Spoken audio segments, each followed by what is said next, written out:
Okay, good morning, ACSC. How are y'all doing? Good? All right, did everyone receive a handout as you walked in the door? Okay, if you did not, there's a couple stacks down here on the front of the stage. You're going to want one for the next presentation, so feel free to come down and grab one. Just a couple of admin comments before we get started. Of course, we've had the slides running in between all of the speakers, but we will have a band in here at Wood during the lunch break. Jason Newcomer and the Wanderers, apparently they are, I haven't heard them before, but they have won Battle of the Bands downtown a couple years in a row, and they volunteered to come in and play for the student body today. So go outside, grab some food truck lunch, and come in into the warmth and be entertained by Jason Newcomer and the Wanderers. So without further ado, I'd like to go ahead and get started with our first lecture this morning in Wood. It's my great pleasure to bring back to the Wood stage my friend Nicole Pinkham. You might remember her from our very first lecture when we kicked off the leadership curriculum. She came to us and presented MBTI 16 personality types, completely full of energy and is totally living out her passion and purpose by inspiring and equipping leaders.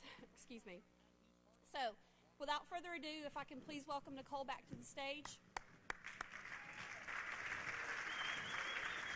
Well, good morning. Happy New Year. Are you so stinking excited about 2018? How many of you are excited about 2018? I love it. I am so honored to be on this stage. Every time I take this stage, I'm reminded of what a great honor it is for me to have the opportunity to speak to you, those who protect our nation, who change our world, and who lead the men and women that sacrifice so much each and every day. So thank you from the bottom of my heart. Today I want to talk to you about leading teams. But before I do that, let's go back to this 2018 thing. It's a big deal that we just started a brand new year. And the power of your perspective this year is either going to determine great success and significance for you, or it will cause you to not live out that thing that you were created to do. You will not be as impactful if you don't choose to have a perspective that is excited and fun and full of joy and passion. So each year, at the beginning of the year, I create a word that I believe really will move me to greater places. Now, my leadership philosophy doesn't change. My leadership purpose, my passion, my why doesn't change. But this is a word that just ramps it up, that enhances it. So last year, my word was bold. I didn't believe that I was being bold enough in the things that I was doing and the projects that I was taking and the people that I was working with. And it was amazing what happened as I let that word bold guide me through the year. So then this year I've chosen my word, and I told somebody, I want you to know I do crazy stuff even with my family. So on the first day of January, we were sitting at a restaurant, and these are the words of all my family. Now, I'm an ENFP preference. Do you know this? Does this look like an ENFP kind of thing? Isn't this fabulous? How many of you would love wrinkled up, crushed up paper that's just kind of torn? Anybody excited about that? How many of you this really makes you nervous and you're wanting to run? Okay, fabulous. So honesty is the number one characteristic of a leader, so we're there. But I want to get you to think about a word. Is there a word that you need to guide you through this year? And if you haven't chosen that, it's not too late to do it because we're just at the beginning. And the second thing, I want you to think about the power of your perspective each and every day. How do you choose to start your day? So before my feet hit the ground, I always think in my head, tell me something good.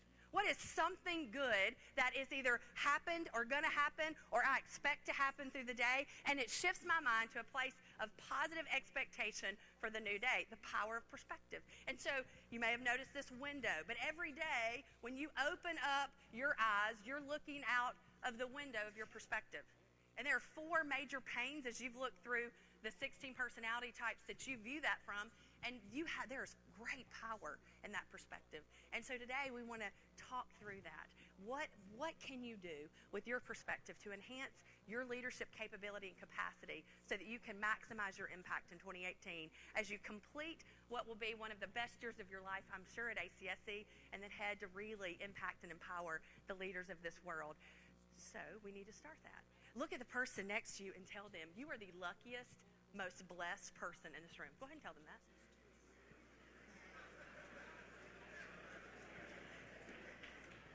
Now, every adult wants the question why answered. Now, I need you to tell them why.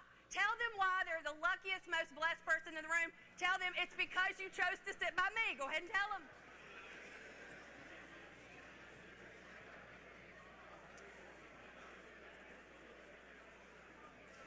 See, the power of your perspective determines the story you tell yourself, and then it helps shape the story that others tell themselves as well. So you really are the luckiest, most blessed person in the room because you chose to sit right there. So what I want to do is I want to take you through today, and I want you to begin to think about the power of your perspective. I want you to think about how your leadership and how the teams that you are currently on, those teams that you've led in the past, and those that you will lead in the future have been impacted by the way that you view life. And we're going to look specifically at the MBTI tool.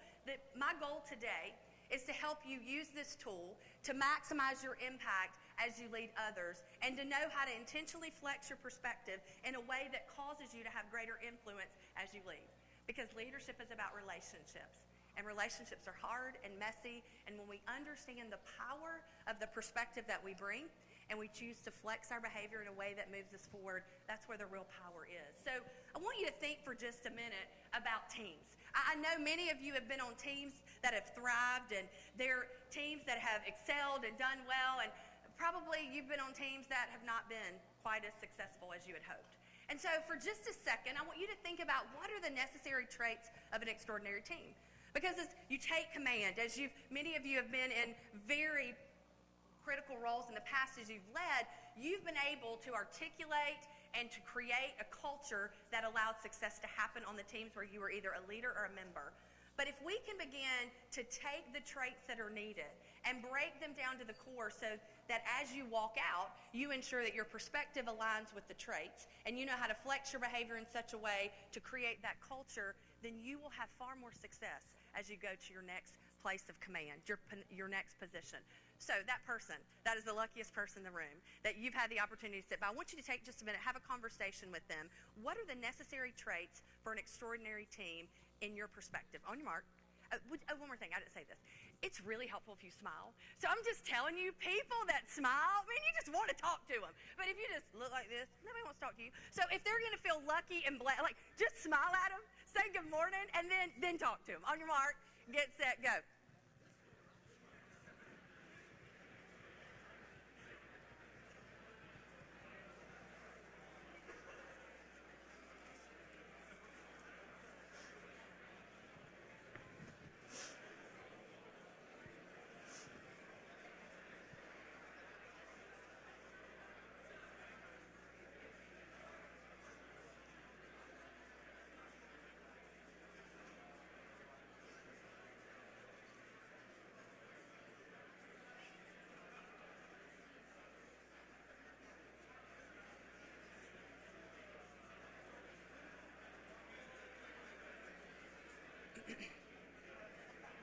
All right, so let's talk whole group. Tell me some things that you just heard said. If you'll just shout those out, I'll repeat those back. What are some traits of an extraordinary team? What is necessary for an extraordinary team to be created and to move forward? Trust. You heard it over and over again yesterday. Teams must trust one another. What else? Honesty. To be open and honest, to be transparent in the things that you say and what you believe. What else? Diverse. A diverse team, something that has diversity in thought, diversity in how they approach things, diversity in culture, diversity in personality preference. What else? Respect. That I respect you for who you are and what you bring, that your differences are not something that I look at as a negative, but I value them because of how when they're coupled with what we have together, it really creates something phenomenal. What else? Oh my God, yes, 'cause love, that's my favorite. Okay, you get a gold star today. Okay, would you just throw a heart, make it beat, life will be good. This is fantastic. Yes, if you're not crazy, passionate, and love with the people on your team, it will be impossible for you to do the things that you were called to do with them. There are 3 questions that people always ask of a leader when they are leading a team. Do you care about me? Can I trust you? And can we make something really great happen together? And those are things that we know. Now, what's very interesting is that over and over again, we find that this number 5 continues to come up. If you've read 5 Dysfunctions of a Team, Lencioni says you've got to have trust. have the ability to have healthy conflict, have a real commitment to the team so that accountability can happen, that ultimately you can create great results. He wrote The Ideal Team Player in 2016, where he showed that really for us to be the ideal team player or the ideal team leader, you have to be humble in that you know who you are, you know your strengths, so you don't think less of yourself, you just think of yourself less often. And so it's this idea of not living in ego to the point that you use those strengths to think that you are more than you are, but you don't live in self-deprecation where you constantly are talking about how you're not that good at things, because nobody wants to have a leader that doesn't think they're good at it. So this idea of being humble is something that's really important for team members, being hungry for the mission and being smart with people. We've read and you've probably seen, again, the love piece, the respect piece, the diversity. But it was really interesting. In 2012, Google realized that they were spending hundreds and thousands and millions of dollars. They had some of the smartest people in the world as they were looking at the analytics and the patterns of what to do, but they felt like they had not perfectly gotten to what makes an extraordinary team. Has anybody heard of Project Aristotle? Anybody familiar with that? Okay, fabulous. So if you have anything that I don't say, just shoot it out and we'll just do this together, okay? So Project Aristotle actually happened because Google was convinced that they were going to be the keys to finding what was the perfect team. So in 2012, they started on this. They spent millions of dollars, and what they found is that they were often operating in fallacies about teams. For example, they said put all the introverts on a team and your team will be more successful. Make sure the team goes out to eat with each other and they have community outside of work and they will be more successful. And what they found as they did the research, they looked at a half a century of academic research. They began to study over 180 teams within Google. They had hundreds of interviews, and they found that that just wasn't the case. So the New York Times in 2016 released this article that showed their findings, and it was very interesting what they found. Now, Google loves patterns, and they're really, really good at patterns. And what they were finding is there were absolutely no patterns in what was needed for a team. In fact, the patterns that they were finding were actually contradicting one another. So what's worse for Google to have no patterns than is to have too many. And so it just became this really difficult thing. What happened is they began to see that it was team norms that were the most important. It was really about team culture. And if you were able to drill down, they were able to show that there were actually 5 things that were really important in order for you to have for a team to be what they called the perfect team. Now, I believe that people are always messy and can make mistakes. So I don't know that the word perfect is the best, but that's how they deemed it, the perfect team. And so here's what they learned. Number 1, people have to believe that they can depend on the team members that they're there. That team members get things done, they do it on time, and they meet expectations, they do it with excellence. That there's structure and clarity. And clear goals are defined, but not just that, they're measured, and people know the roles that they need to play on their team. So as you think about going and taking command, these 2 things work really well with what you're doing. Now, the next 2 are something that oftentimes in the roles that you play, you have to be intentional with. Number 3 is meaning. The work must have a significance, a personal significance to each person. When people wake up, they need to know that what they're doing matters. In fact, the research has shown that if you can have someone on your team that feels engaged with their work, you increase their productivity by about 45%. But if you can inspire them with meaning with their work, productivity increases by 125%. And then the next one is impact. The team has to know that what they're working on ultimately is to the greater good of the whole organization. So each and every day, as you walk throughout your role, no matter what it is, no matter what team, if you're going to have an extraordinary team, it is imperative that you link the taskers that are done to the overall mission and vision of what your military service is trying to accomplish. It allows us to believe we have impact. Now, what are we missing here? How many did I tell you there were? There are 5. And so I gave you 4, and these are really important, but it is not the most important. The most important thing that you must do is linked back to what you heard all day yesterday, which is you have to build trust. You have to build trust. Trust is the currency of leadership. The most important thing is psychological safety for a team. Amy Edmondson of Harvard Business School actually talked about this in 1999, and here's how she really defined this idea of psychological safety. It's where teams create a climate that's characterized by trust and mutual respect in which people can just be themselves. Now, when you learned your 16 personality type, you've got your paper in front of you. When you read that, do you just not get super excited? Like, do you read about you and go, I am fabulous?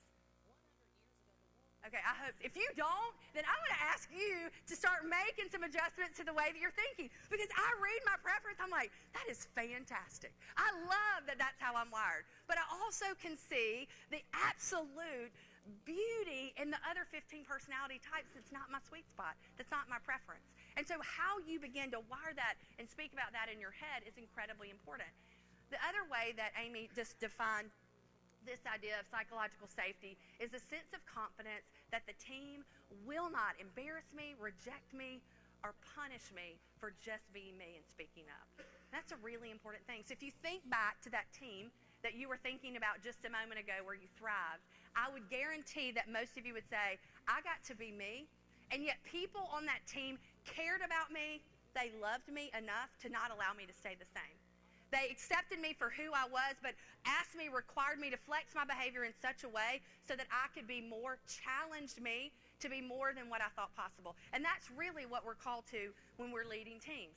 Our objective as a leader of any team is to create a sense of doing more so that the sum is really more than the parts. And that's what we're talking about. So Google's Project Aristotle that began in 2012, that was written about in 2016 and then again in Harvard Business Review a year ago, said really, if you want to have a team where the whole is greater than the sum of its parts, you've got to have people join in and speak up. That seems so easy. You've heard that over and over again. When you think about what you heard yesterday, it was about caring for your people, loving your people, having the ability to discern what they need at the moment that they need. But how do we do that? And the beginning of it is to know thyself. We heard that quote yesterday by Aristotle, which I love this. So if you go back and look at this, so Socrates said, know thyself. So when I know thyself, what does that mean? It means that I have the ability, using the MBTI as a tool, to articulate my strengths in such a way that I can share how I walk through uncertainties and lead the team well. But it also allows me to share my blind spots in a way so that I can talk about them without self-deprecating, and I can talk about how I flex my behavior to maximize the influence that I have and my ability to get work done. And the third thing, if I know myself, I have the ability, using the tool of MBTI, to talk in such a way about how I need to grow, how I need to change, and how I develop myself.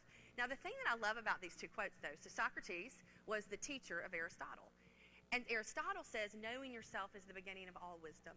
And we can take a nugget from that as team leaders. When we teach and share and train the people that are around us and we're leading them, what we give them should always create space for them to add and give something back that's even bigger and greater. So knowing yourself is fabulous, but understanding that it is the beginning of wisdom allows you to do something that is far more significant. But what we know is we need a framework. So I go back. You said trust and love. We said respect and diversity. How do we do that? It all sounds really good. I mean, let's just go throw some hearts, love on people. We'll say we trust people, but how do we do it? Because you are tasked with doing so many things. Your missions are critical.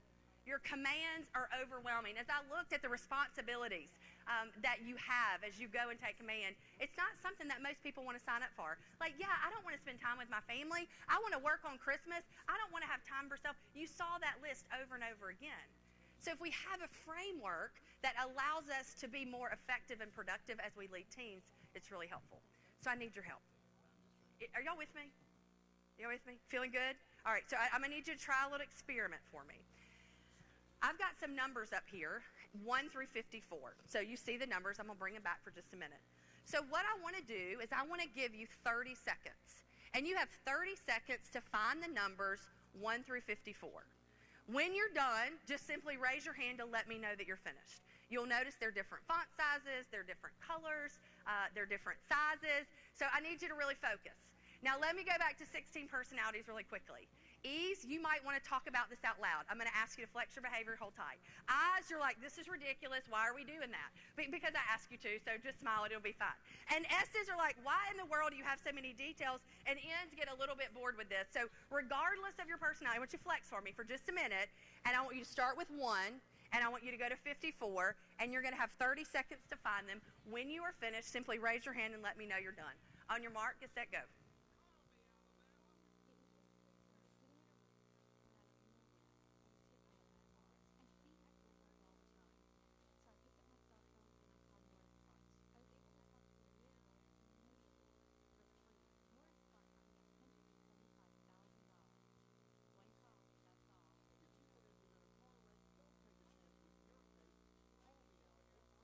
Time. All right, I've got one person that finished. Is that right? Okay, so here's what I want you to do. Remember the person that's the smartest person in the room, the most blessed in the building? Just tell them what number you got to. On your mark, get set, go. Tell them what number. All right, give me some numbers of what you got to. Talk to me. 16, 14, 21, 12. How many of you got to 3? Fantastic. I'm excited about that. All right, so what if I showed you this, and I showed you that there's actually a pattern to what's happening up here. So if we, let me go back, excuse me. All right, so if we go back to this, and we see these numbers, and hold on, we're going to go one more. All right, so if I show you there's a pattern, 1 through 9, and you can see this very clearly. We start here, and in each quadrant, there is a number. At the end of 9, you go back and you start with 10. So take a look at that for just a minute. And now that you have a framework, you have a pattern, you have something to work with, I want to give you a chance to do it again. All right, so out loud, when I count to 3, tell me the number you got to. 1, 2, 3. Okay, so let me try that again. So there's a lot of people in this room, so when I say that, it should get really loud. So let's just have a little fun, real energy. Okay, when I count to 3, just tell me the number you got to. 1, 2, 3. Yes, thank you so much. Okay, so let's see if we can beat that time. Because what we're trying to do is to show that the power of our perspective, the ability for us to see things in the way that allows us to have a framework and a pattern, can really enhance our ability to lead teams. So here we go. On your mark, get set, go.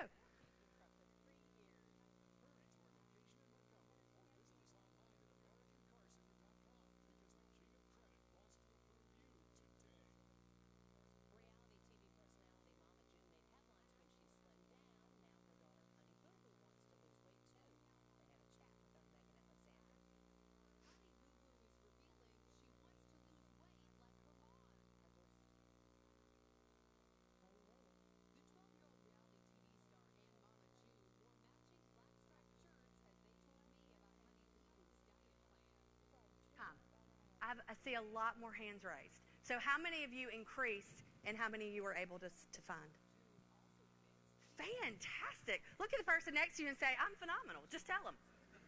I am phenomenal. All right, so here's what we just proved. When we have a frame, y'all are still really wanting to tell them how phenomenal you are. I love it. Okay, so when we have a framework, when we have a pattern, it is far easier to create a mindset so that we can see how to be more effective. Your productivity, your efficiency increased because of what you saw. MBTI is the same way.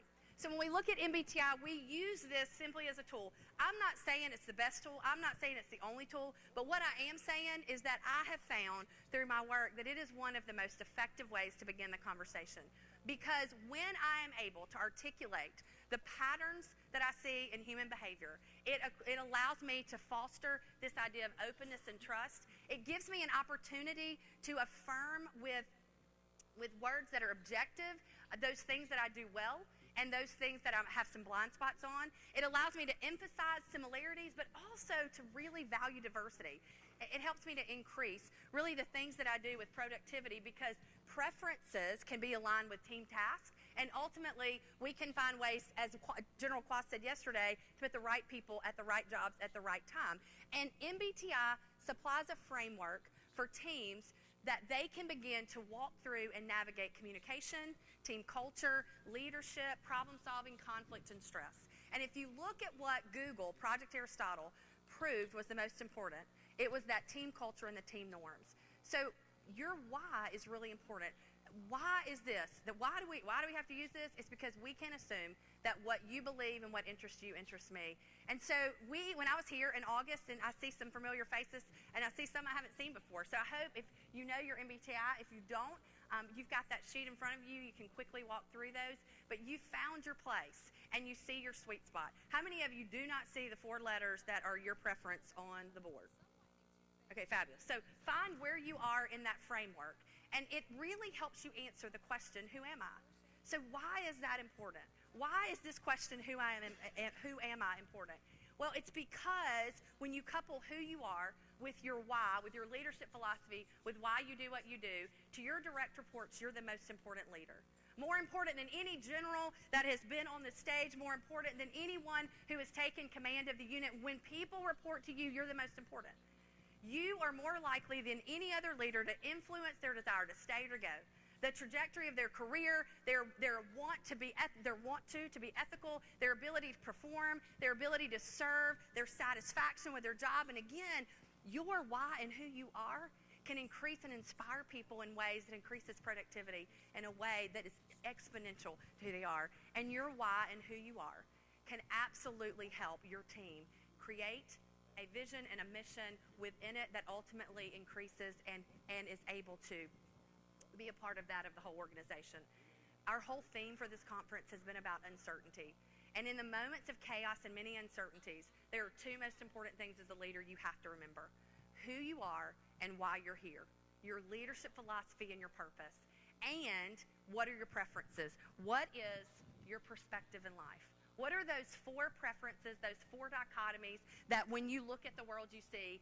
And it is your ability and your willingness to flex your behavior, the courage to change your behavior, those things that seem comfortable to allow them to be uncomfortable, and that's how you get it. So everybody remembers MBTI. When I was here in August, it was all about you, and today it's not about you at all. It's about your team and what you can do with your team. And I work with leaders all over the country, and they say to me, all right, Nicole, I don't have time to give 16 personality types. I don't have time to do all this. Well, I think you do, because what we just proved is if you have a framework that you can work with your team, it is amazing what can be accomplished in a much faster way when you have the willingness to look and find the patterns in behavior. So there's a gentleman up in Washington right now. He was part of LBD, and he says, you know what? It's changing the way I command. It's changing the way I lead, and it's given me an excitement that I didn't have. He shared the story just a few weeks ago. He said, Nicole, you know, when I left ACSC, I was ready to retire. It was time to get out. He said, but because I understand that there is a greater purpose and I have the ability and the tools to go out and to help people really know who they are, it has invigorated me to the point that I want to stay just a little longer. And that's what these tools are about. If you're going to lead teams, you're going to love your people, it's about helping them find that space so that they can become self-aware, so that you can leave your armed service better than when you got here. So let's think about team members. If you don't have time, or you're saying, you know what, I don't know that I want to immediately go in when I take command to do 16 personality types, what can I do? So we begin to look at behaviors. So I want you to think about your seminar groups, your cohorts, the people that you've been in electives with over this last year. It's pretty easy to identify them just by watching behavior. Those E's seem to use rapid speech. They solve problems by talking them out. They appear to think out loud. They speak with a really loud voice, and the I's are a little bit different. They pause, and they answer questions, and they reflect silently, and they speak with a little bit quieter voice and a little bit fewer words. And the ability to see that is important. And so I want you to think about your preference, and I want you to think about the challenges you face when you lead that opposite. Because, see, your perspective matters. And if I'm not careful as a team leader, as an extroverted preference, if I begin to tell stories about people that are not true as an I preference, I may say things like, they're really just not that engaged. They don't really care about the team. Or if I have an I preference, I may say about the E's, all they want to do is hear themselves talk. They can never come up with a decision. They just talk all the time. And so what we need to do is be very intentional about seeing those things, because this one is important. See, E's and I's, we do both of them, but that Project Aristotle found 2 very important things about behaviors of teams. If a team is going to be extraordinary, it is imperative that everybody on the team has equal time to talk. It's the craziest thing that they found. Because no matter the makeup of the team, whether they were majority extroverts or majority introverts, when a team was successful, the extroverts flexed themselves and withheld their words, and the introverts flexed out and spoke more often. And if you're going to have an extraordinary team, it is imperative that you ensure that people have equality in the amount of time that they talk. And then the second piece that they found is that in order to have an extraordinary team, it will be imperative for you to be able to use your intuition in order to sense when people feel connected, when their tone of voice says one thing, but their nonverbal expressions say something else. And those are two key factors as a leader. If you're going to lead your teams, you have to be willing to be a part of. Now, some of you do that very naturally, and some of you have to flex a little bit more. So I want you thinking about those two things. The fact that as an E, you've got to pull back a little bit. As an I, you have to push out. As an S, you've got to be willing to look a little deeper, and it can't just always be it is what it is, but you've got to really begin to look at the stories that lay under that tone of voice and those nonverbals. And I want you to think about what are your greatest challenges with those two. Because, see, your perspective, you look out one way, but it's going to be important for you to go to the other side of that frame and flex so that you can create space for people with different dichotomies. So thinking about those two, that person that you've been talking to, I want you to answer this question. What is the biggest challenge about creating space for your opposite preference? As a leader, as you lead teams, what is your greatest challenge for creating space for your opposite dichotomy? So look at the person, smile at them real big, tell them you're so glad that they're sitting by you, and share that. On your mark, set, go.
So when we think about this idea of extraordinary behavior, it is our role and responsibility as a team leader to determine how we individualize our preferences so that the power of our perception does not allow us to minimize our influence. And we've talked about trust over and over again, and trust being the currency of leadership. And this S and N is where trust happens. See, those S's need to see it happening.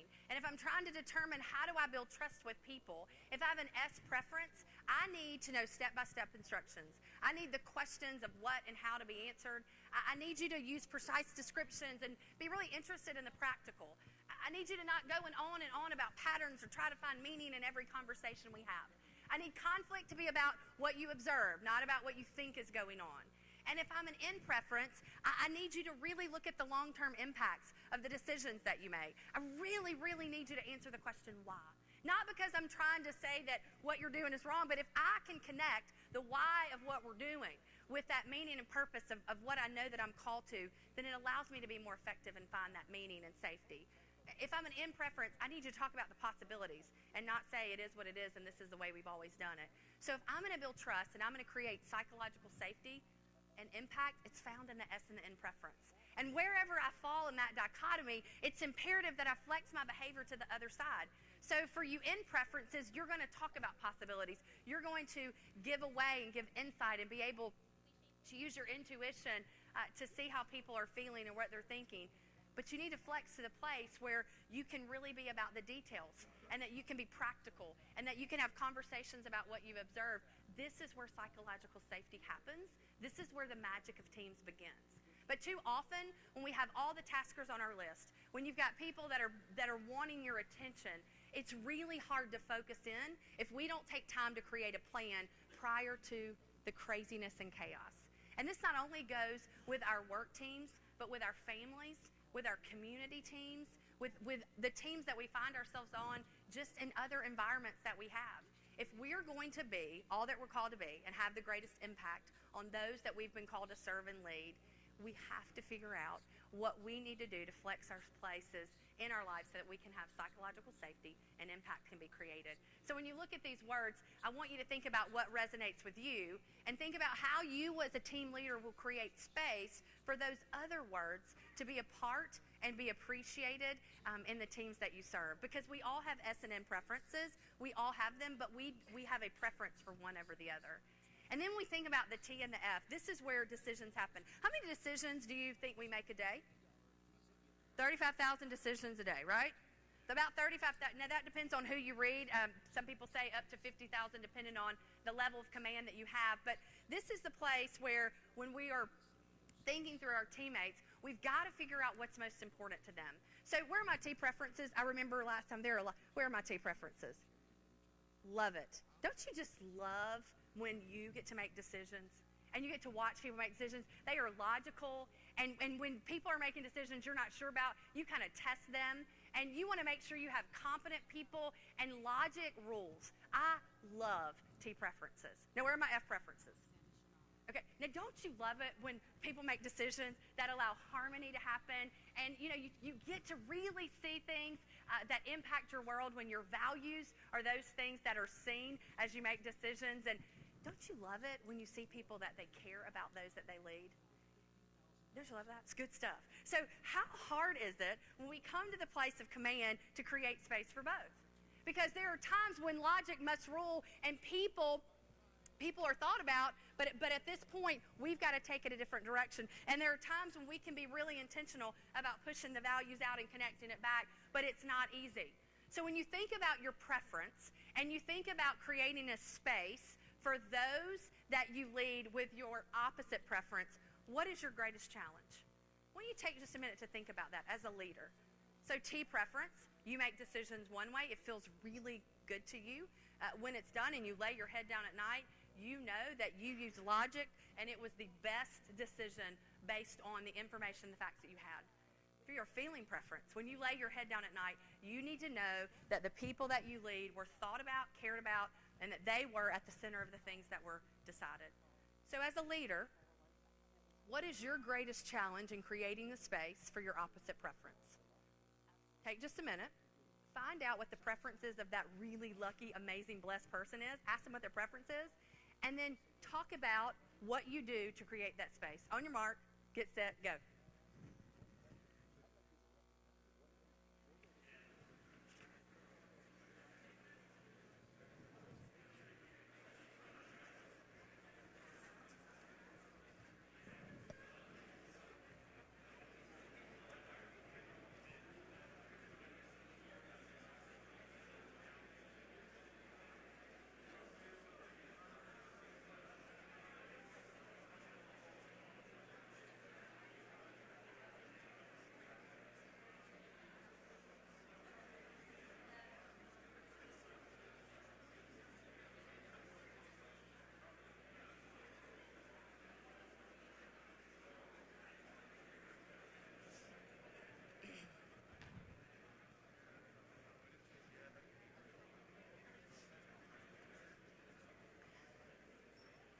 So if you're going to impact those that you lead and allow them to find meaning, and we know that that is a critical cog in the wheel of effective teams, it is imperative that you learn to create that space. Because in how you make decisions, meaning is found.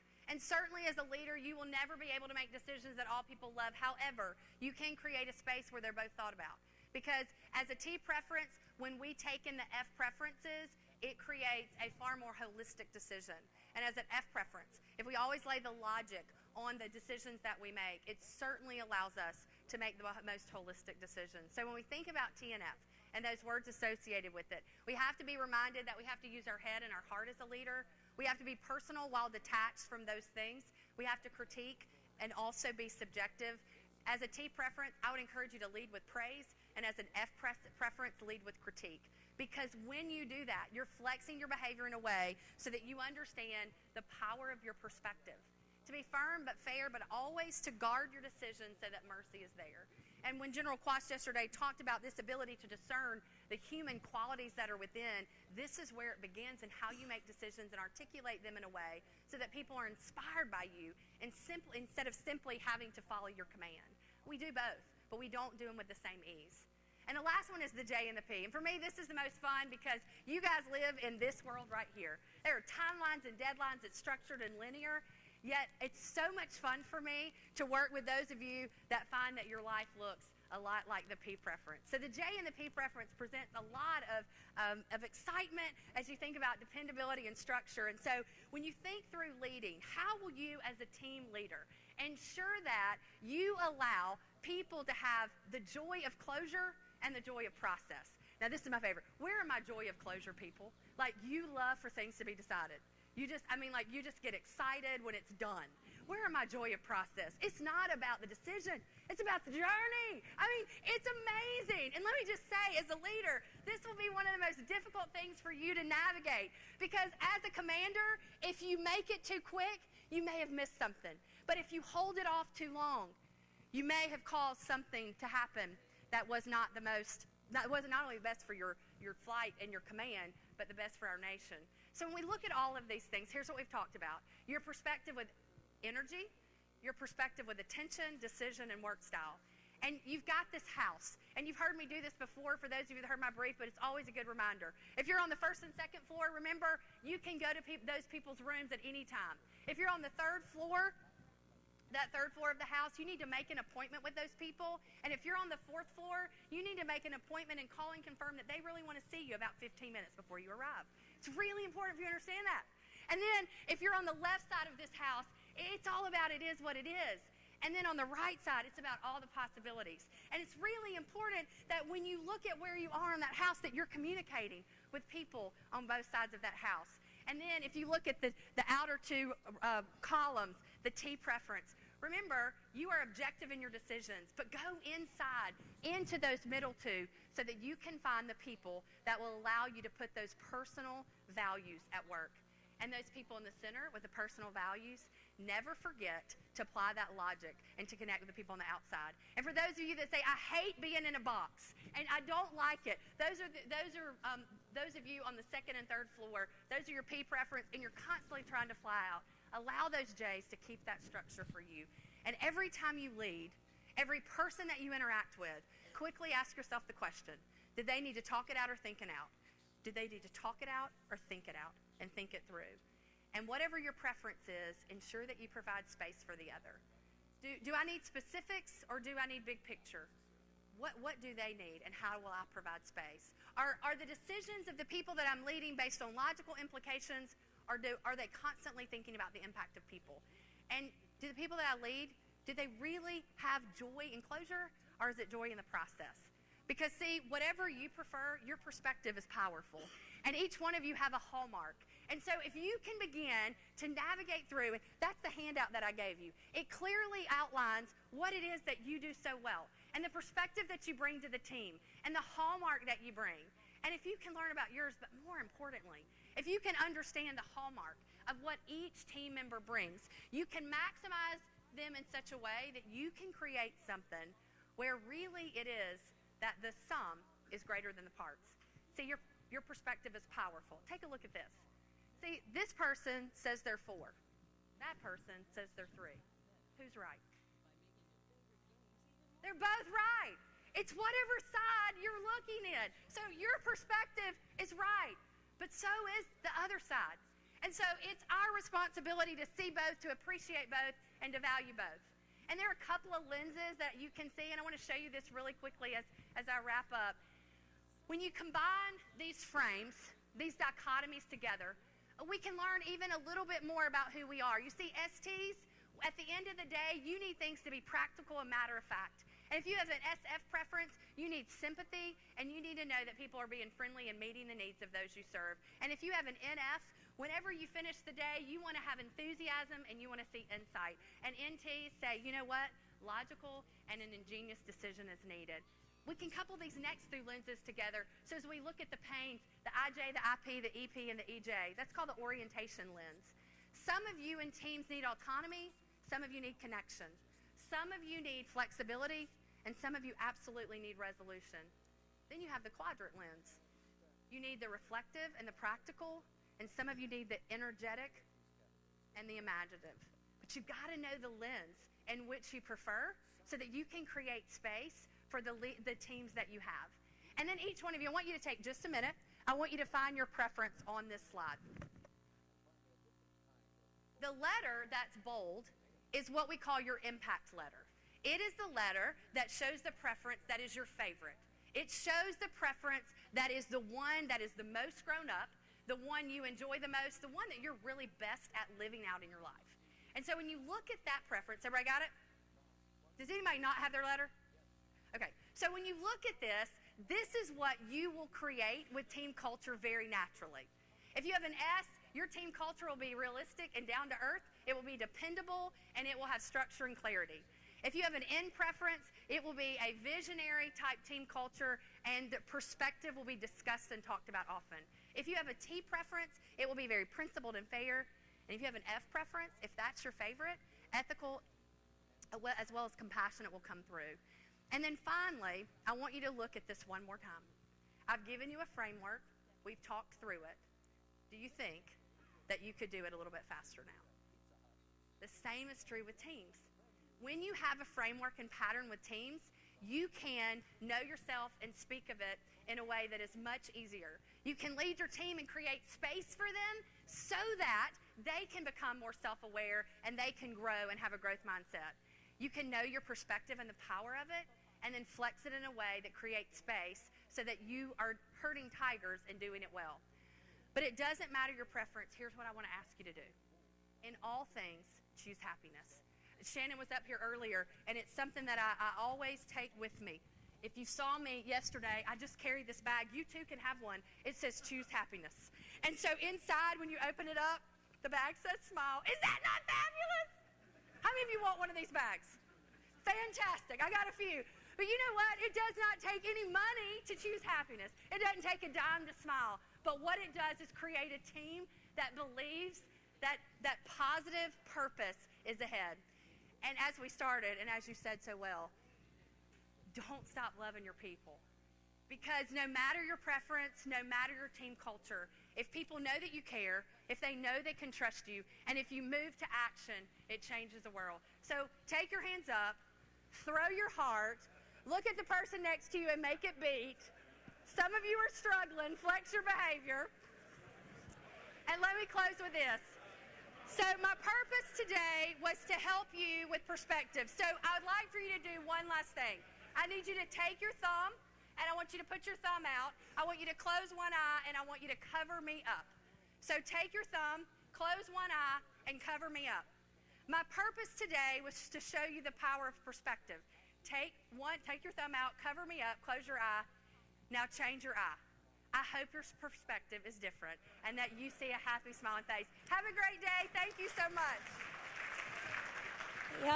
Can I get your attention for 1 second before you leave? I'd like to try to deconflict the WOMAC lab schedule, please, right before you leave.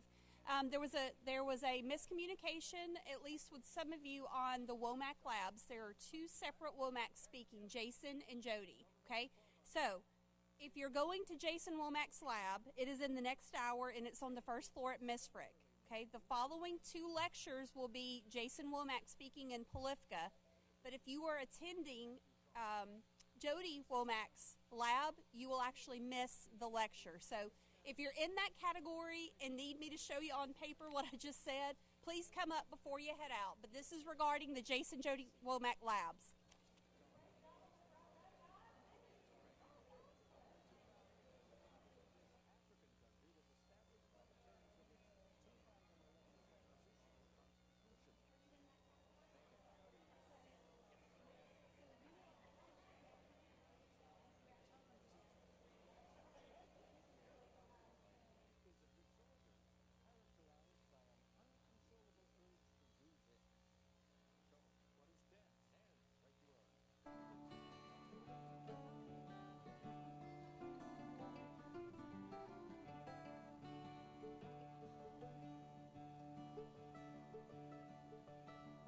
took my chances on a big jet plane.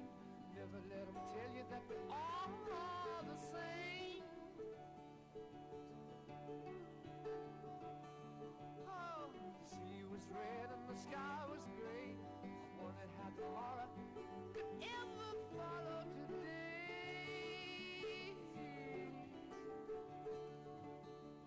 Mountains in the canyon start to tremble and shake. The children of the sun begin to wake. Watch out.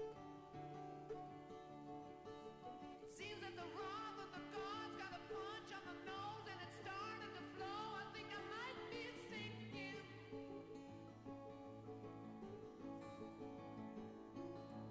Throw me a line if I reach it in time. I'll meet you up there and the path runs straight and high.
Okay, good morning. How's everyone doing?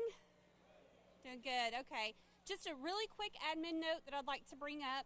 Don't forget that at lunch today, we're actually going to have Jason Newcomer and the Wanderers. Sorry, I think I just misspoke.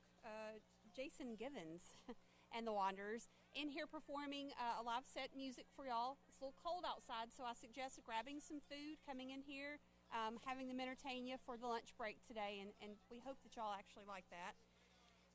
Let's go ahead and get started, though. It's my great pleasure to reintroduce to some of you my good friend here, Miss Nicole Pinkham. Nicole, as most of you know, she is absolutely living out her passion and purpose for inspiring and equipping leaders. She's a great friend of the community and a great friend to ACSC. And without further ado, I'd like to welcome back to the wood stage Miss Nicole Pinkham.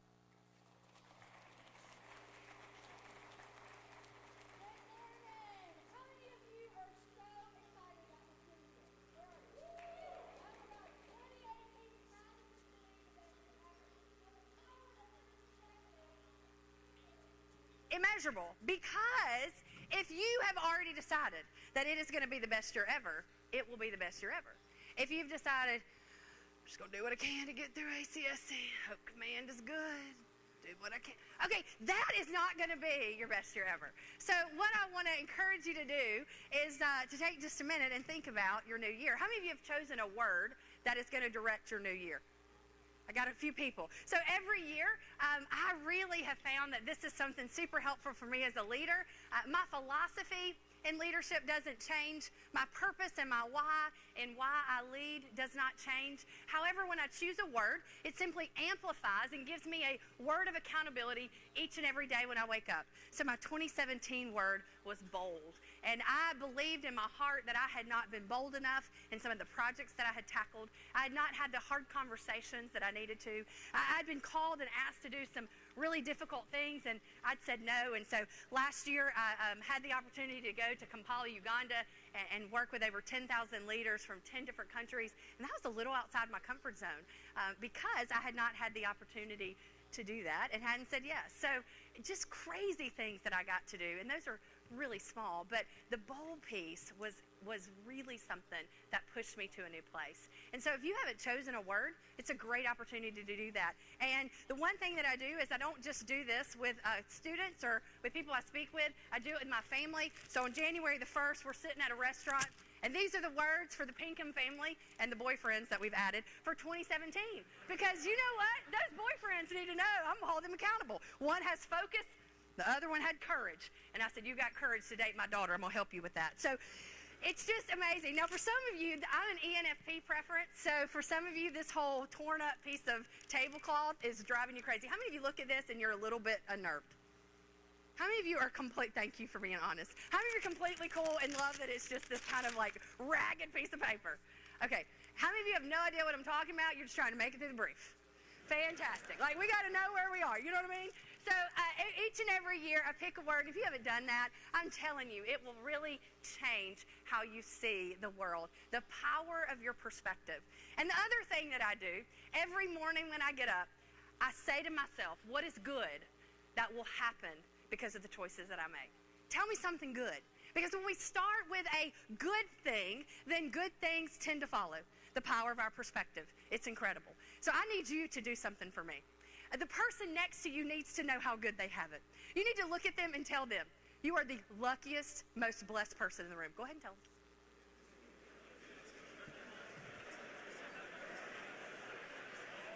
Now, every adult wants the question of why answer. So you've got to tell them why they're the luckiest, most blessed person in the room. And look at them. Now here's the thing. You got to do this piece. You smile at them and you say, because you're sitting by me. So go ahead and tell them that now.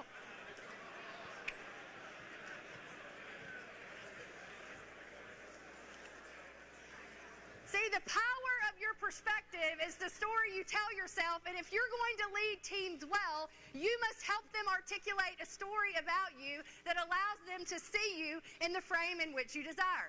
So, to that person, they are the luckiest, most blessed person in the room because they sat by you. Today, they're going to get to hear a little bit about your perspective. So, I brought this. The last time most of you heard me speak, I talked about MBTI, and there's no exception. We're going to bring it back out. But every morning when you wake up, every team that you work with, every command that you will take, every assignment that you have, every family member that is yours, you view them from your perspective. And the story you tell yourself as you look out this window of your perspective is extremely powerful. But it's your willingness to flex your behavior and to go on the other side of the window and to see the perspective of those that have it different to you and to really love and appreciate that perspective is where you will maximize your leadership and create an impact that you were born to do. You see, leading teams is about taking people and having them do more and believe more than they ever could. The task that you are given each and every day as you take command, as you are giving a different group of people to lead, it can be overwhelming. But understanding that you have everything within you, you've got every single characteristic needed to do it well is extremely important. The way that you view the world is powerful. And if you will be intentional about how you do it, it will change how you lead teams in a way that will maximize and exponentially grow your leadership impact. So thinking about this idea of teams, I want you to begin to think about teams that you've been on. You've probably, like me, been on teams that they were thriving. They accomplished objectives. Not only that, they were cohesive. And you woke up and you were so stinking excited about going to work. You're like, I cannot wait to get with my team. How many have been there? You've had a team like that. Okay, so for those of you that didn't raise your hand, your responsibility is to go create that team for people as you leave here. All right? How many of you, though, have gotten up every morning and you went, cannot wait to get my next assignment. This team is awful. How many of you felt like that? Okay, so we know what it's like to be on thriving teams and what it's like to be on those that maybe don't accomplish all that they need to. So what I'd like for you to do for just a minute is I want you to think about, begin to articulate in your head, what are the necessary traits of an extraordinary team? What is it that's needed? Now, one of the things I do that I know it's a little bit different, I'm going to need you to talk because that's important. So look to the person next to you and just smile at them. Go ahead and try that. Because here's the thing, I don't want to talk to people that don't smile at me. If you look scary, I don't want to share with you. So if you could just kind of not look scary and look a little bit open and approachable, this will help. But take just a minute and to that person that's the luckiest, most blessed person in the room that's sitting beside you, talk to them about what you believe the necessary traits are for an extraordinary team. On your marks, get set, go.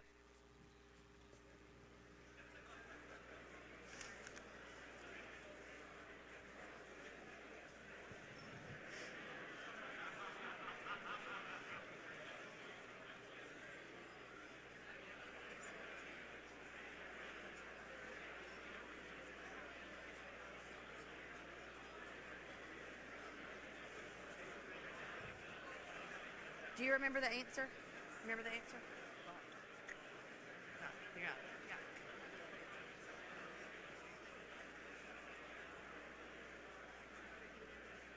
Okay, so talk to me. If you'll just kind of give me some traits, yell them out, and I'll repeat them. What are some necessary traits of an extraordinary team? Trust. Over and over again yesterday, you heard about building trust, building trust. Now, how many of you have been thinking about that? Because it's really incredible to say it. How do you do this thing? What does trust look like? So we got it. We know trust has to be there. What else? Interdependence. People have to be connected to one another. And it's certainly in times of uncertainty and chaos, that interconnectivity can create exponential growth and opportunity. And it allows us to see that there are certainties in the chaos. That was a really good answer. All right, what else? One more time. Competency. We need you to be competent. And along with that competency, it's okay, I'm guessing, to have a little bit of diversity, as long as you're competent in the diverse thing that you bring. Am I right? I didn't know who said that, but I'm asking. Does that sound good? Okay, fabulous. What else? Say it again. Communication. Really important that teams communicate with one another. That's how that trust is built, how we do that. Yes, love. Oh my gosh, that is the key. I told them no matter what question I ask, the answer is love. So if you know me, you know I love a heart. Like I'm seeing hearts pop up all over the place. If you're not crazy, passionately in love with the people that you lead, it will be impossible for you to maximize and take them to the places where you are called to take them. Now, love is used in a lot of different ways, but it is really important that people feel loved. appreciated for the things that they are a part of. So some of you are struggling with that. But when we look at this, what we've seen, there are basically 5 cogs that are needed, 5 traits that are needed when it comes to team. And it depends on what you read. I mean, you heard General Quast yesterday. He talked about all the things that he shared with you were things that you wouldn't necessarily find in one leadership book, but it was a culmination of all things. And if you read Patrick Lencioni, he talks about the 5 functions of a team. He says you have to have trust, and there needs to be healthy conflict so that commitment can happen, ultimately leading to accountability so results can take place. 2016, he wrote a book that talked about if you're going to be the ideal team player, the ideal team leader, you need to be humble. You need to know the strengths that you have and use them in a way so that you don't think so much of yourself. You just think of yourself as being one that can help with the strengths of the team. You've got to be hungry for the mission and people smart. The things that you talked about, diversity and competency and trust, and of course love. Those are the things we need. But there was a project that came out in 2012. How many of you are familiar with Project Aristotle? Okay, a couple. So if I don't say anything, if you want to add to this. So in 2012, Google decided that they were the right people to create the perfect team. And so they had sunk millions of dollars into this perfect team, but they had not found what those components were, what those traits were. So in 2012, they started Project Aristotle, and then in 2016, as this content was being released, the New York Times published a piece, and then just last year, January 25th of 2016, Harvard Business Review basically summed it up, and here's what they said. You need to play nice and join in. And that's what makes a great team. And so Google spent millions of dollars to come up with something that seems so simple. But join in and play nice are the 2 things that were discovered. So when you think about that, let me kind of take you through. So there was a team at Google, the Human Analytics Department, and they began to take a half century of academic research. They looked through it. They studied about 180 teams, and they could not figure out the patterns. Now, Google is really good at patterns, and the fact that there were no patterns caused them great concern. Then they began to dig a little bit more, do a little bit more research, and they found so many patterns that contradicted themselves, it was really overwhelming. Because what seemed right on one team was not the same on the other. They had been operating in fallacies such as, put all the introverts together and you'll have a better team. Make people go and eat dinner together and you'll have a better team. Yet on some teams it would work and on others it wouldn't. So as they began to dive in a little bit more, what Project Aristotle brought to the table was it was really about team norms.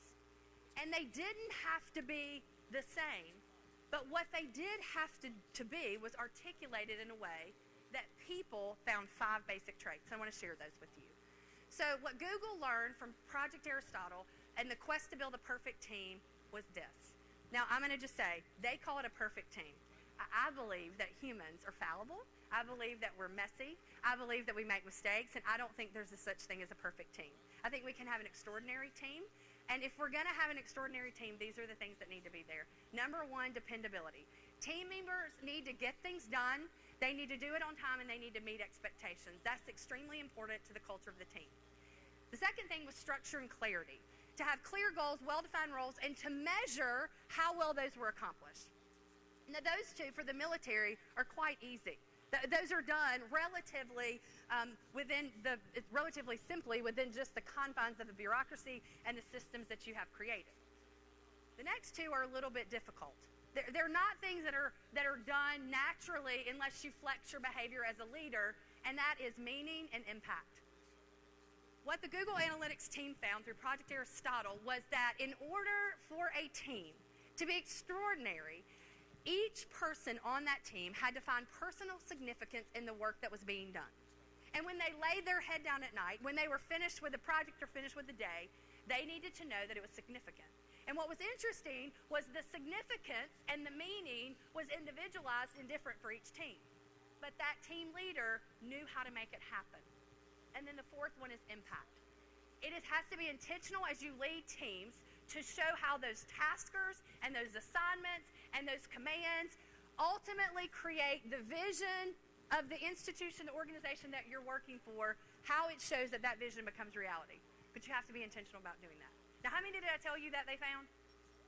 5, but I only showed you 4. All right, so here's the one that is by far the most important.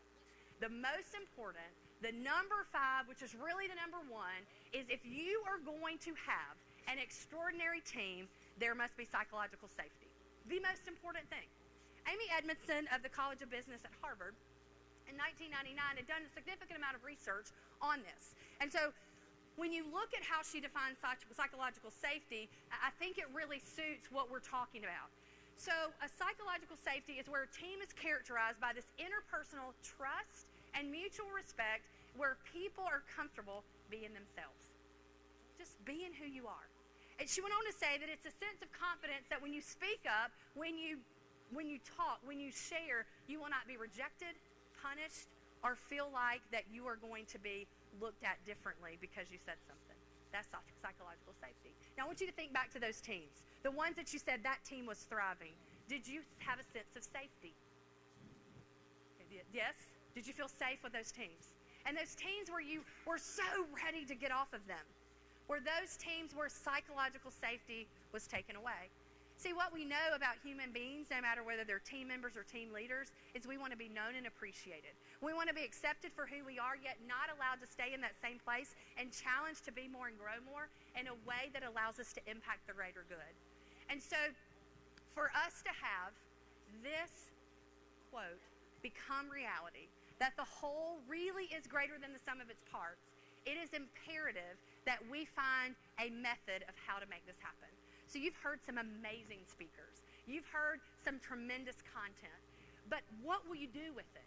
And how will you create a space as you continue 2018 at ACSC in your seminar groups, in your flight groups, in your elective course? How will you practice leading those teams in a way that makes you even greater as you go and you take your next command? I believe that you are going to need a framework. And that framework will allow you, first of all, to know yourself in a powerful way. I love this quote by Socrates, know yourself. And so for me, MBTI is simply a framework, a tool that allows me to articulate my strengths in a way that shows how I can have impact on a team.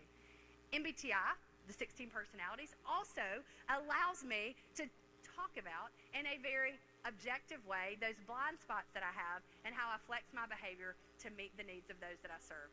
And finally, the MBTI gives me a tool, a strategy, a framework so that I can learn and I can grow.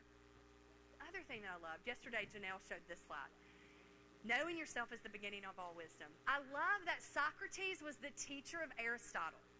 Yet he took the quote and he added just a little bit more. See, if we're the leaders that we're called to be, we teach and we lead and we give away information in a way that there is space to create something even bigger and greater as we lead those. Your responsibility at the core of who you are as you lead is to allow your organization to be better off when you leave than it was when you came.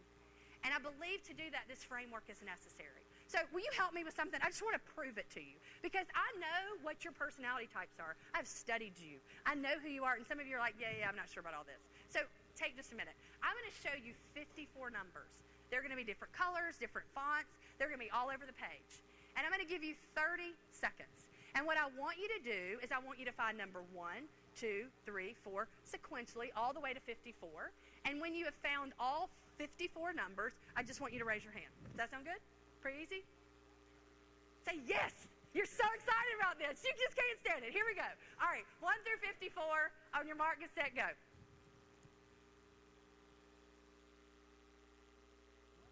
Just raise your hand when you find all 54.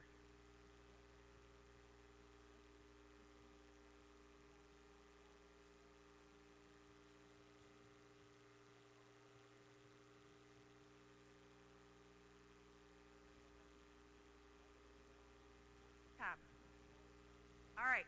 How many of you found all 54? I didn't see any hands raised. Okay, look at the person next to you and tell them what number you got to. Shout it out to me. Give me some numbers. What'd you find? What'd you find? 9. Give me some numbers. 12, 3, 10. Give me some numbers. 6, 16. What else? 13. Man, we did good. Now, here's the thing. When we talk about the things that we found out through Project Aristotle, and we recognize that safety and understanding and this idea of openness and meaning and impact, we've got to do all these things while we take on the responsibilities of the task at hand. I'm just telling you, I believe a framework will be the how you get this done. Now, I want to show you something. I believe in you, and I think with this tool, you can be more effective. Watch this. So I gave you these numbers. Some of you, I think the highest number I heard was 16. But what if I showed you there's a method to what I did?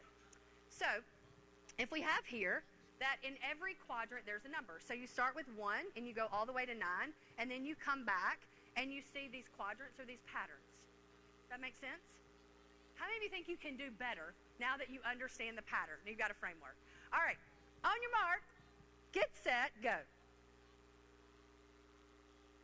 When you find all 54, simply raise your hand.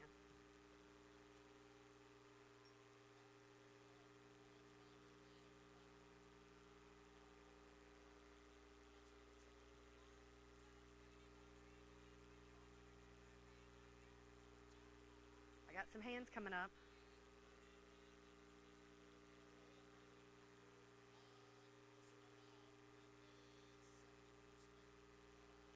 Time. How many of you were able to find all 54? Fantastic. And how many of you did more than what you did previously?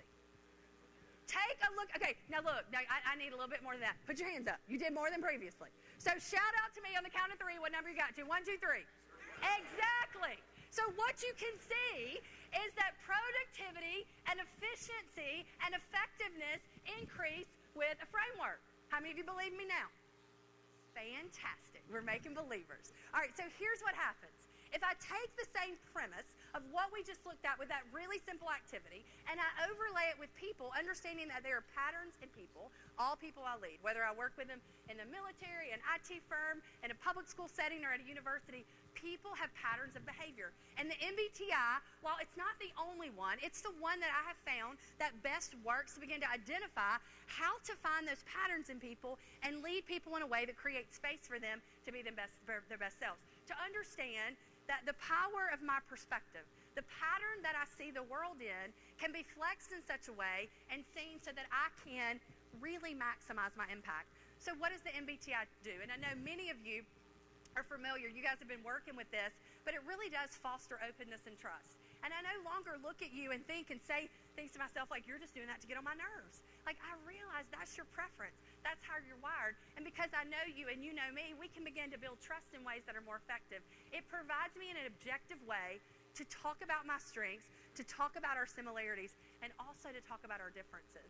The MBTI as a framework allows me to emphasize those things that are different in a way that allows me to appreciate them. And it really provides this incredible framework so that we can talk about communication and leadership and problem solving and conflict and stress and what that does to me that ultimately creates a team culture. And using this framework, we can create teams that are extraordinary with those 5 processes. I want to show you how we can do that. Before we do, we have to be reminded that the reason why we need to ensure that the MBTI is used is what you think and what you believe and what you see from your perspective is not the same as those that you work with. So on this, I want you to find your preferences, find your spot, your sweet spot, that thing that you really like, those letters that resonate with you. Some of you got handouts as you came in. If you didn't, we'll get you some. But for those of you that have them, for those of you that know your preference, when you look at your preference and you read about it, how many of you just get so excited about who you are? I mean, like, I read mine, I'm like, that is fabulous. I mean, do you do that?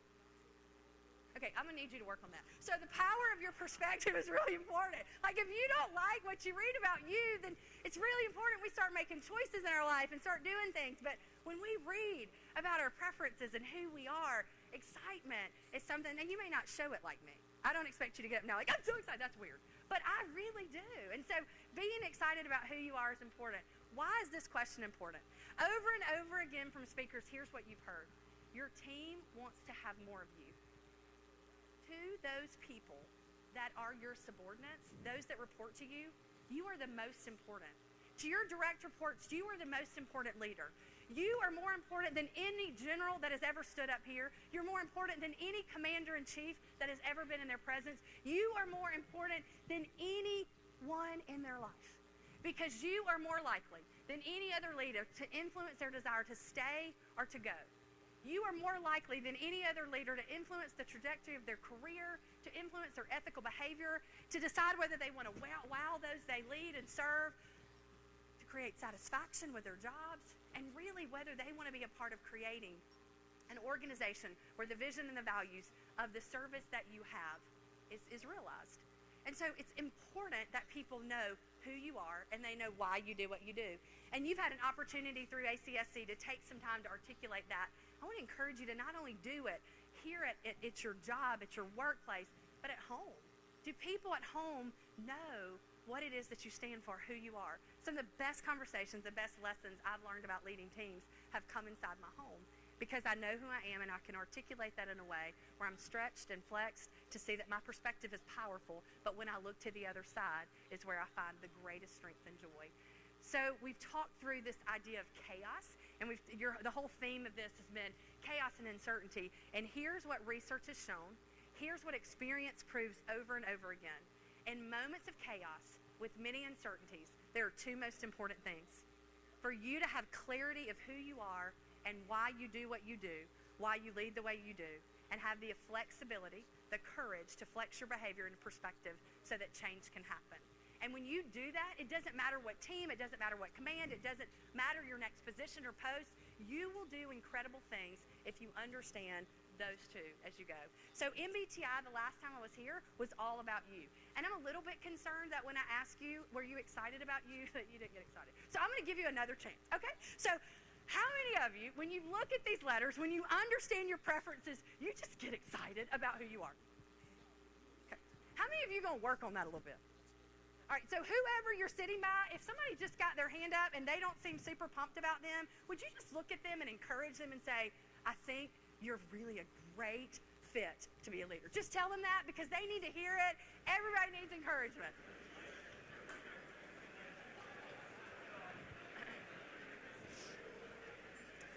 So I love what Truett Cathy said. He said, how do you know when people need encouragement? And the answer to that question is if they're breathing. If the person beside you is breathing, they need encouragement. Because I've never met anybody that said, don't encourage me. I hate to be encouraged. That just doesn't happen. And if it does, then I don't want to know. Okay, so here we go. Let's take these preferences because, again, the last time I was here, it was all about you. And I need you to begin to think about what will you do with this. I talked with a gentleman just recently who was part of the Leaders by Design course 3 years ago. And he said, Nicole, you know, one of the things that has been most impactful as I went through the Leaders by Design and I learned more about who I was and I began to know myself better and be able to articulate that in a way that it was objective and I could say and talk about my strengths in a way that didn't show arrogance and ego, but it showed humility that I wanted to use those strengths to serve my people and my country. And then I learned how to create space for people so that they could become more self-aware. And I took the tools that I was given and I began to implement those in my squadron. It changed the way that I lived and the way that I worked. So much so that when I left ACSC, I was looking at retiring. I was done. I wanted to be finished. But I was so inspired by having the tools to know that I could leave the Air Force a better place, that I'm in. I'm excited. And so when you think about how will you use these things, you've heard from incredible minds just these 2 days. But if you do nothing with it, if you don't begin to plan how you will use it, it was a waste of your time. And it was a waste of those that came. So today I want you to be thinking about your teams. Teams in the past, the teams that you're currently on, and then those that you will work with. So E and I, how do I, if I don't give them the 16 personality types, how do I begin to determine E and I preferences? Well, what we know is extroverts. How many of you have picked out the extroverts in your seminar groups? Pretty easy, right? How many of you know the introverted preference? Yeah, it's pretty easy. And so what's so interesting is our behavior really does begin to show those preferences. So extroverts like to communicate, they think through their mouth, they use rapid speech, they interrupt people a lot, and they're really loud. And so if not careful, from an introvert's perspective, there are a lot of stories that can be told about how they walk and lead in their world. Introvert, however, likes to pause when they're thinking. They want to reflect. Leadership is about communicating, but communicating when it's completely thought through. And when we enter into conflict, we need to talk about the things after it's been processed. And typically, introverted preference speak with a little bit quieter voice. And if not careful, an extroverted preference that's leading a team can say, the introvert doesn't care about what we're doing. They're not passionate about it. And so how will you, as a leader, take your preference and Flex it in a way so that you create space for the preference that is not your sweet spot. Because when we think about this, there's one list that resonates with us. There's one that we look at and we go, that's where I fit. And the other one, it doesn't resonate. We don't get that sense of excitement like we do the other. But if we are going to be a leader who leads teams that are extraordinary, we have to find space. The Aristotle Project found two really important things about teams. So I mentioned they found these 5 characteristics or these 5 traits, with psychological safety being the most important. But in their research, they found 2 things that were absolute must in order for a team to be successful. And the first one has to do with the E and the I preference. What they found out is teams that were extraordinary allowed team members to talk equally. It was a phenomenon called as equality of distribution of conversational turn-taking. In other words, everybody got to talk. And so when there were teams where everyone got to speak, had the opportunity to speak, to be heard, to feel safe, those teams began to do extraordinary things with the same amount of time, the same amount of resources, with the same amount of people as teams that were not allowing this to happen. So when you look at that, it's as a commander, as a leader, what will you have to do to flex so that you create space? If you're an E preference, stop talking so much. Flex it back. If you're an I preference, I need you to flex it out. Share a little bit more. And so when we do that, we create this amazing team. The second behavior that they found, teams that were most successful had the ability to hear something being said and had the emotional intelligence to watch and listen to the tone of voice and the body language so that they knew what was going on. They used their intuition to figure out how team members felt. That S&M preference came out. So when you look at those 2, here's what I want you to do.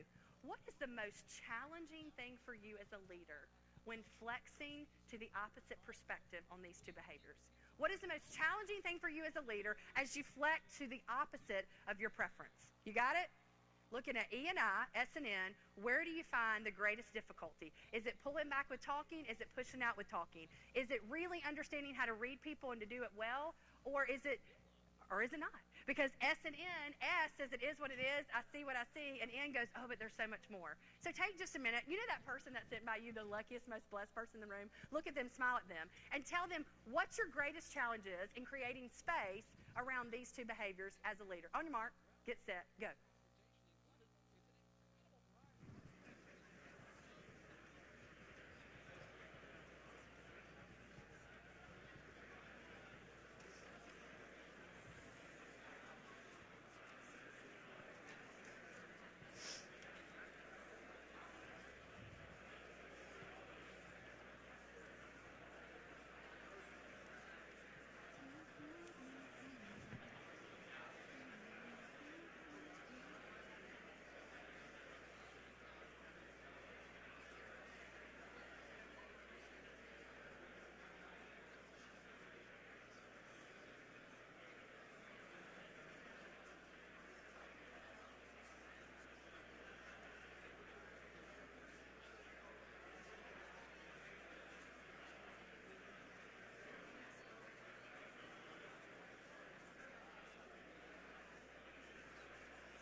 For you to have extraordinary teams, it is imperative when there's low stress to no stress for you to begin to decide how will you create the space so that as you herd these tigers, that you are able to do it in a way that allows these 2 things to show.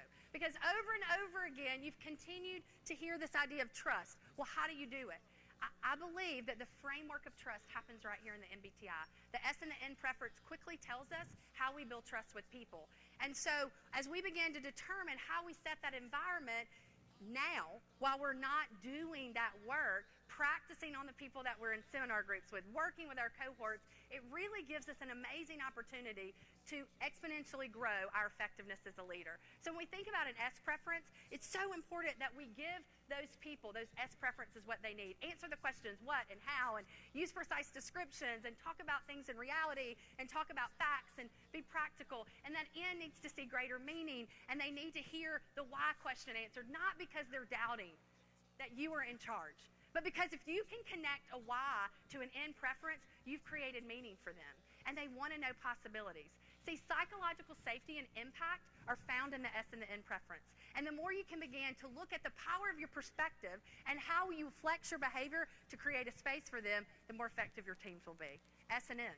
There are some words up here that resonate with you. There are others that don't feel quite as comfortable. Your responsibility as a leader, your responsibility as you lead teams is to find a place where both can live and both can thrive in the environment and the team culture that you create.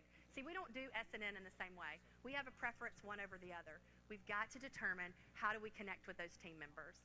The next thing is the T and the F.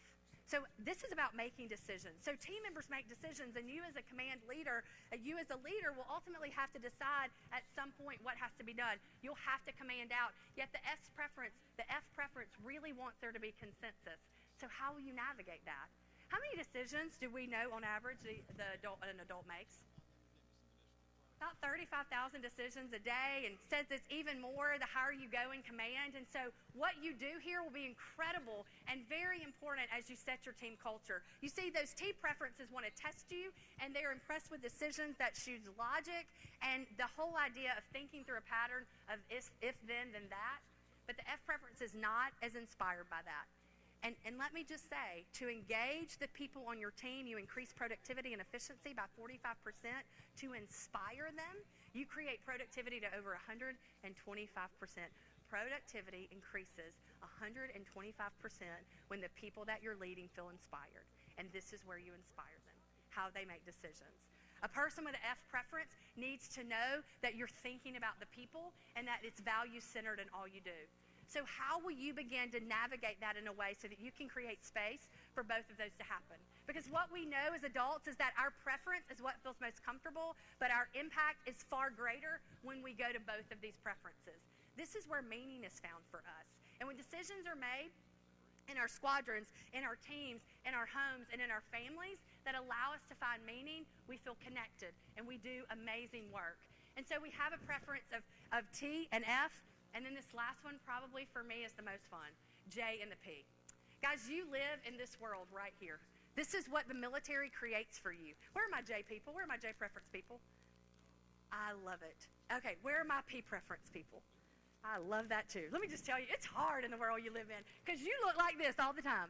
And you're trying to look on the outside like that. And so understanding P and J and how that works is incredibly important. And if you go back to the 5 traits of a team that's extraordinary, 2 of the 5 have to do with this preference. It's about dependability and structure and clarity. And so for the J preference, that comes really easy. For the P preference, not as much. Because what happens is, for one, it's all about, the J preference is all about the joy of closure. How many of you love it when the decision is made, it is done, and you can move on? Like, it is all about the end result. How many of you are like, oh my gosh, you're missing so much. It's really about the process. It's about the journey. Where are my journey people? I wish you could see the faces of the J preference when I do that. They're like, that's ridiculous. I mean, maybe it is to them. But here's the thing. We've got both on the team, and so if we're going to create a space where we don't make a decision too quickly, or we're going to create a space where we can make it, but yet we've explored all the options, we're going to have to think through what will the parameters look like so that dependability is there, structure and clarity are there, but we do have the ability to enjoy the process. J and P plays an incredibly important role as you lead teams. Because for P preferences, if you're a P preference leader, sometimes you drive people crazy because you'll make your mind up and then you change it. What? That's crazy stuff. And so for a J preference, you make your mind up and sometimes you won't open it to revisit. What? That's crazy stuff. So how we find that middle is really important. So when you think about leading teams, the power of your perspective, we've looked at your energy, we've looked at your attention, we've looked at your decisions and your work style or your lifestyle. Everybody has a house. We're all sitting in this house, and many of you have heard me do this before, but I think it's a reminder, it's really important. If you live on the first and second floor of this house, you can come and go and talk to those people at any given time. If you're on the third floor of this house, you need to make an appointment with them. And if you're on the fourth floor of this house, if you're an ISTJ, ISFJ, INFJ, or INTJ, you need to make an appointment with them. And about 15 minutes before you go see them, call them and see if they really want to see you. That is the best way to handle it, okay? And so if you live on the left side of the house, for you it is what it is. And so you're going to create a culture where reality and facts and practicality are at the forefront. But you must ensure that you go to the right side of the house and you find a place for vision and possibilities to thrive and grow. You've heard about that over and over again, but to create a framework so that you can understand how to do it is incredibly important. And if you live on the outer two columns of the house, you logically make decisions. But I encourage you to come to the inside because it's really important that you connect to people, that they feel inspired by your decisions. And if you sit in the middle two columns in that F preference, make sure that you're driven by your values, but you always seek the logic as you move forward. And if you're a J, and you're keeping everybody in the house, I want to encourage you to keep doing it, but allow a little bit of flexibility. Open your doors, open your windows, and let people see things. And if you're a P sitting in the middle on the second and third floor, it's okay. You have balconies. You can fly out sometimes. We're not trying to box you in. But understand that every time you lead someone, whether you give them the 16 personality preference test or not, whether you sit down and talk about it, if you will answer these 4 questions with people that you lead, it will transform the way people see you as a leader. Decide and determine as a team member, do they want to talk it out or think it through? Do they want to have specifics or big picture? Do they want logical implications or do they want to know about the impact on people? And do they really enjoy the joy of closure or is joy found in the process? And whatever their preference, don't allow them to stay there. Ensure that they change their perspective and ensure you create a space where that perspective can strive and grow. See, we all have a hallmark. For those of you that don't have a handout, we'll make sure that you get one before you go. They're up front. But each one of us has a hallmark that we bring to the team.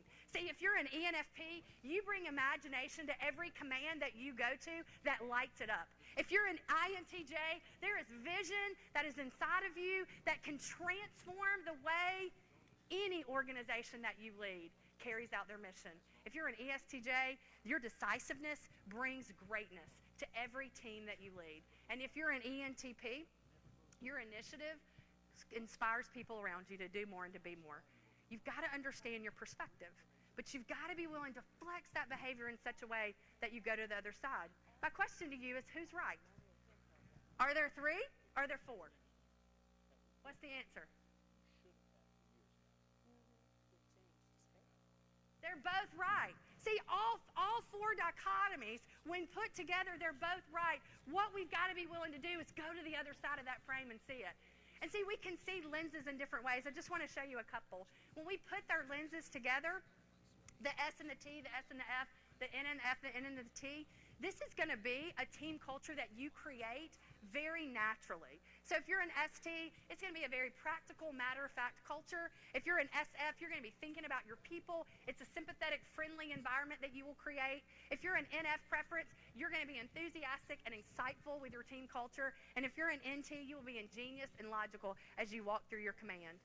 However, knowing your perspective and your preference and the culture you create naturally, it's your responsibility as a team leader to flex your behavior in a way so that every one of these preferences and lenses can be seen. We can also look at just autonomy versus flexibility. And our orientation to the world is really important. And so for some of you, your orientation is about autonomy and flexibility. And for others, it's connectedness and resolution. You must know your lens because your perspective is powerful if you're going to be the most effective and impactful leader as you walk away. You've done amazing things, but the best is yet to come. Last one I want you to look at. Take a look at this slide. Find your preference and look at the letter that is highlighted. So that's called your dynamic letter. That's called that preference is the thing that's your dominant. You're the best at this. It's the most grown-up preference in you. And so when we look at this, this is the one that creates impact for you. So if you had an S that was a really large in your preferences, you are realistic and down to earth. And that is something that is important to you. And so learning how to create an environment that allows these other to be there as well is important. Intuition, visionary, and perceptive, and that's the way you want to be known. If you have a T preference, you want people to say that when they work with you and when you lead them, you are principled and fair. And if you have an F preference, you want people to see you as ethical and compassionate. Knowing those things you want and be able to articulate that in a way to your team allows them to be inspired because you've set their expectations and they can now walk and figure out how do they make their work align with those things that are most important to you. And so finally, I ask you, do you think this framework is helpful? If I gave you the opportunity to lead a team using the framework of MBTI, would it be more impactful? This is where you say a resounding yes, okay? Yeah, it really would, because I proved it to you in the beginning. 1 through 54 is a heck of a lot easier to do when you know the pattern. So the power of your perspective. Know yourself to lead yourself. Create a space for your team so that they can know themselves, that you accept them for who they are, but you do not allow them to remain in that place. Know your perspective and really flex it. But it doesn't matter your preference. There are 2 things I encourage you to do. I always carry this bag around. It's amazing. I know you're going to want to get one. But it says, choose happiness. Is that not fabulous? And then you pull out this pocket and it says, smile. Ah! Do you want one? Okay, because here's the thing. No matter where you lead, no matter where you go, if you will choose to be happy and smile, you will create a team culture where people believe there's hope. And my favorite definition of leadership is leaders are dealers of hope. It is our role and responsibility as we lead teams to truly create hope. And then also love your people. If you know me, you know I'm crazy about a heart. Now remember that lucky, blessed person that sat by you? I want you to practice something. Take your hands, make a heart. Look at them and make it beat. Woo! Is that not fabulous? I mean, love all over the place. Let me close. I hope that your perspective has been challenged. I hope that in this you have seen that a framework of MBTI is a tool that you can use to make these things like trust and love and all of the diversity and commitment and accountability happen. So I want to show you one final thing. Would you take your thumb and would you hold your thumb out? And would you cover me up with, first of all, close one eye and cover me up with your thumb. You should not be able to see me. Close one eye and just cover me up. It has been my hope that you would find joy in your perspective. Now change eyes, but that you would see another one that is happy and excited. Have a great day. Thank you so much.